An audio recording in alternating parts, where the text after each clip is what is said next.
Are you ready? It's the Roundtable with me, Robert Bannon. Welcome to the Roundtable, everybody. My name is Robert Bannon. You're listening to us on Broadway World or over here on the Broadway Podcast Network, and I'm super excited. You know, one of our favorite things is going to Tribeca every year, and I heard about this film being announced at Tribeca, and now even more of you get to see and hear about it, and we're so excited to have the director here. Thank you. Thank you. So tell us about you before we get to the film. You as a director, you as a filmmaker, what is your journey like to the arts, and when did you fall in love with movies and documentaries? Well, I started off falling in love with theater. And so Broadway, so it's a thrill to be with Broadway World in particular because I was a theater major at Northwestern. I'm a diehard theater boy fan. I was an actor. And so that was really, you know, as I got older, that was really it. But when I was young, my mother would always take me to the theater and we would go to New York and we would see shows on Broadway and off Broadway. And so theater was kind of my very first entry point into really loving arts and culture. And then from there, I developed a great passion for film. But it dovetails. So it's thrilling to be talking to you because it's very important. It's very near and dear to my heart. Well, back at you. I love how the arts can intersect and we could have this moment together. Speaking of intersecting, this film brings together a lot of people from all different walks of life. We're talking about a book and an idea that is very influential to many people. I mean, they literally go from movie stars to singers to authors to across the board. So how did this project come to you? And tell us a little bit about it. For me, when I first read On the Road at the age of 16, I thought it was a brilliant book, but I was 16, black, um, not out yet, not queer. And so it was very much, it still felt very far away from me. And one of the things as I've gotten older is, and as the world has changed, I thought, oh gosh, on the road. And I thought, well, at the time, I never felt like I could go out and do what Jack Kerouac did, go on the road and see the country and be in the American South or the Northwest or the Southeast. And so what I started really thinking about with this project was how do we broaden the road for all of the people who couldn't do it in 1957?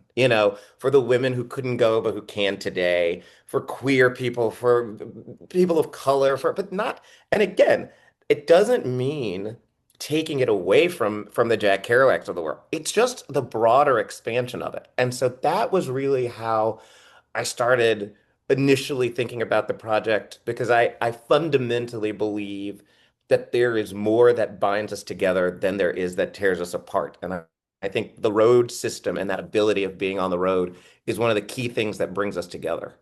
That metaphor, that idea is so important. So when did you first are familiar with the book?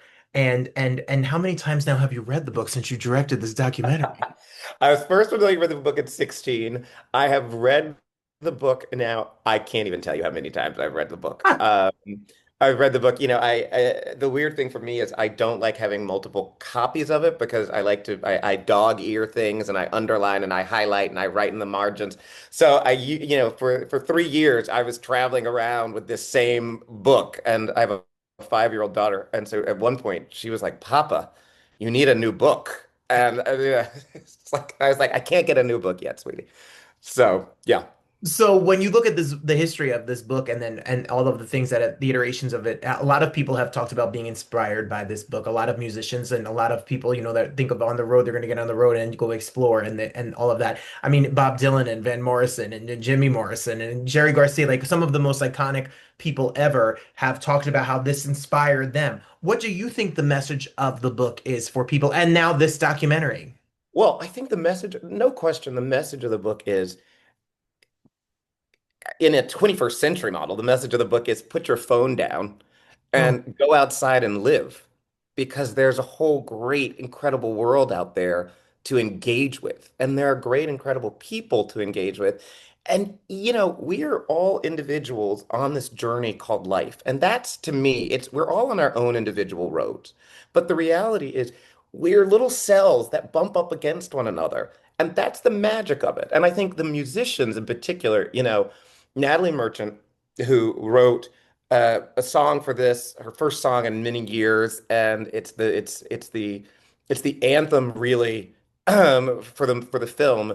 And Natalie was a contributor for the film. I interviewed her, and then I sent her a cut, not a final cut. I sent her a cut of the film, and I said, I just want you to watch it. I just want you to, give me any feedback. And she came back and she said I was inspired to write a song. And so she wrote the song based off of seeing the film. And she wasn't asked to, she wasn't paid to. It was literally from her soul and from the film that she wrote it. And so it's yet again how a contemporary look at this work is still inspiring people and musicians and theater people and actors beyond. So you have Michael Imperioli, you have Josh Brolin, you have Matt Dillon, you have, I mean, the list goes on and on about people who are in the film. How did you know they were connected to this book? How do you know that they had, how do you find out? Do you just chat GPT? Who read, I let me, wish. It was a lot of research, and I have an amazing team. My partner in crime, Eliza Heinmarch, who's one of my producers, and John Batzik, and they were really, and my great editor Paul Chirotha, and we would just as a little team be constantly like looking, and then someone would send, we were on like a chat, and someone would send something and be like, Imperioli is like really into Kerouac. And then I was like, really? And then we would dig a little deeper. And of course, Jay McInerney, who Jay is a terrific writer. So yeah, it was a bit of research and finding those people. But, in the film, as you know, there are three contemporary verite storylines of people that are out on the road today.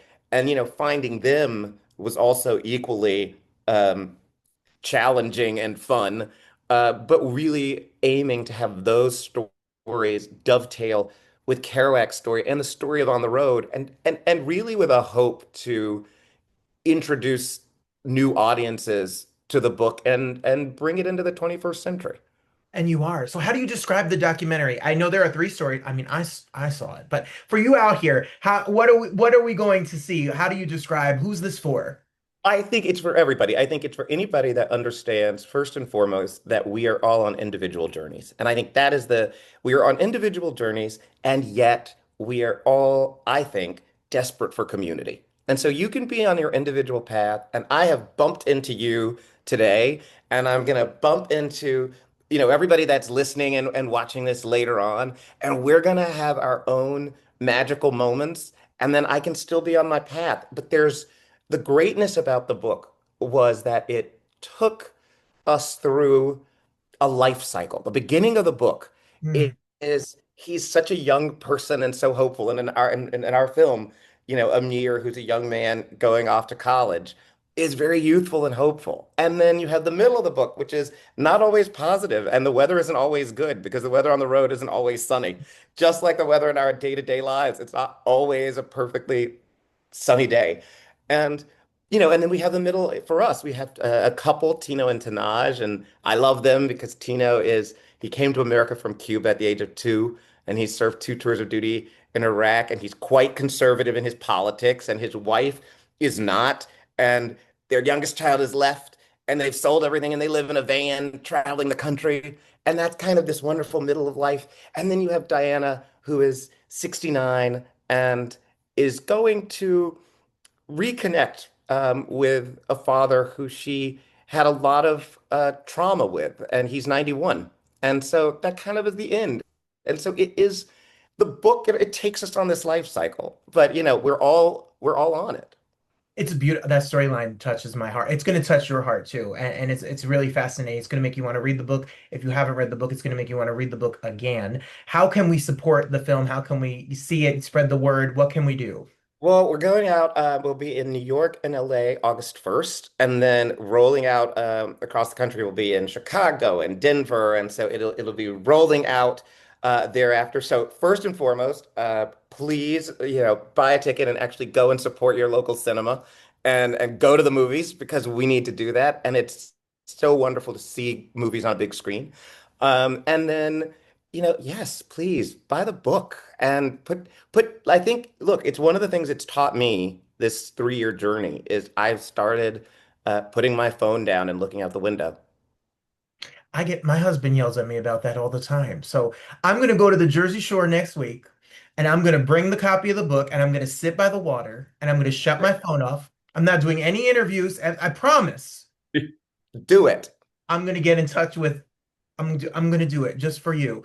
Do I'm it. excited for people to see this because it really was touching and moving. It made me think a lot about journeys and the road that we have. You know, you talk about you having a family and your own. I have a beautiful man of color. We're about to adopt and foster our first kids. How is Oh, this? good.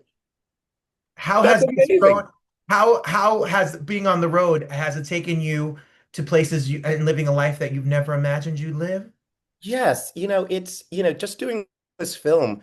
I worked many years ago. I worked in politics, and so I used to travel around the country with candidates, and I would go to different places, and I hadn't done that in a long time. And this being on the road with Diana and Tino and Tanaj and Amir, and being in New Mexico, and being in Colorado, and being back in places some I'd been before, many I'd never been before, and seeing the majesty of the open road and of this country and also what I would say is being in places that stopping on the side of the road and being at an RV park and meeting a ton of different people, some of whom had bumper stickers on their cars that might not have been my politics, but you know what, we didn't talk about that, and what we talked about was where was the best place to get a chicken fried steak, or the best place to get the next closest fuel stop. And so it's been a really wonderful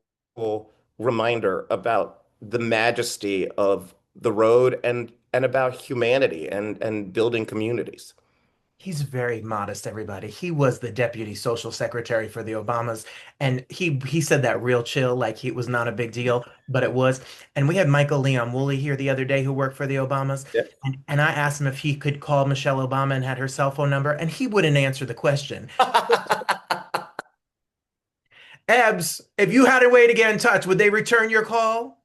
You know what? After all of this time, what I will say is I still have a great affection and love, and I have seen them recently. Yes, that means they would.